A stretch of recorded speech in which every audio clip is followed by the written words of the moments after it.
Now that there is a tentative deal to end the writers' strike in Hollywood, the economic toll of that nearly 150-day walkout is coming into focus. California Governor Gavin Newsom says his state alone lost more than $5 billion.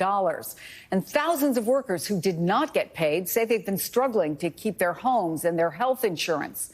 CNBC's Seema Moody joins me now for CNBC on MSNBC.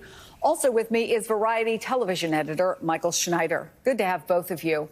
Seema, what more do we know about the cost of this strike on the economy? And frankly, overall, it seems to have brought about a groundswell of support for the labor movement right now.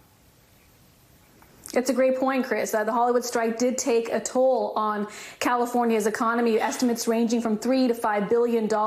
So if this agreement is finalized and we see both sides sign the dotted line, economists will be watching to see just how quickly the media industry can get back into production and get workers to return, many who may have opted for part-time jobs or left the state. So there could be a lag effect. Roughly 700,000 people are employed in California by the entertainment industry, close to 5% of the total workforce, followed by New York, where the film and TV industry employs about 185,000. That's, I believe, about 6.5% of the city's gross domestic product. So no doubt the strike has had an impact. Now we await the finalization of the deal and production to restart. And of course, it does come at a time when the broader jobs market has been slowing a bit across the nation. That is seen as one of the reasons the Fed kept rates on hold last week. Seema, thank you so much for that. So, Michael, intensively, there were 5 straight days of those marathon talks before this agreement. What insights do you have about what happened? And could what happened give us any clues about the actors' strike?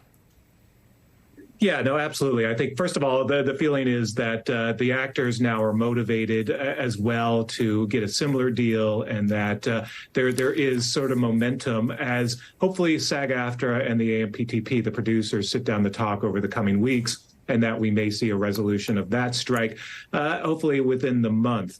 But yeah, it came down to a couple of issues, including AI, artificial intelligence, and concerns over that, as well as minimum staffing on shows, how many people are staffed on these different shows, as well as streaming residuals, which is very important as the way people consume television and film now has changed so dramatically, and people feel that they haven't been compensated properly for that, and a few other issues as well. But it does sound like all those were addressed. And Michael, as Variety put it, well, if I could be more specific, the way you wrote it, the first stop on the road to normalcy will be late night. Give us a timeline and what to look for.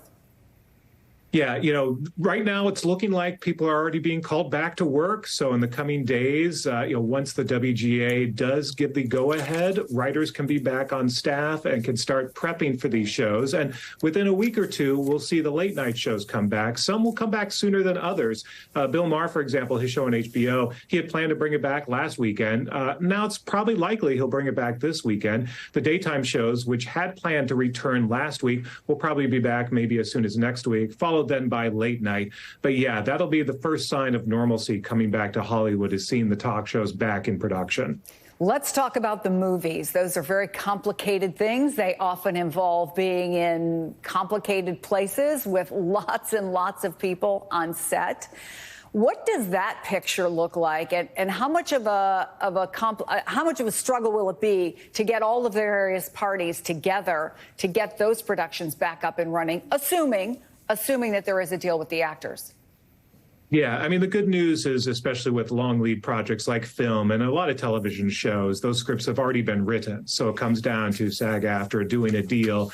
And then, of course, the usual amount of time that it takes to remount these productions. I mean, these productions are not easy to just put together.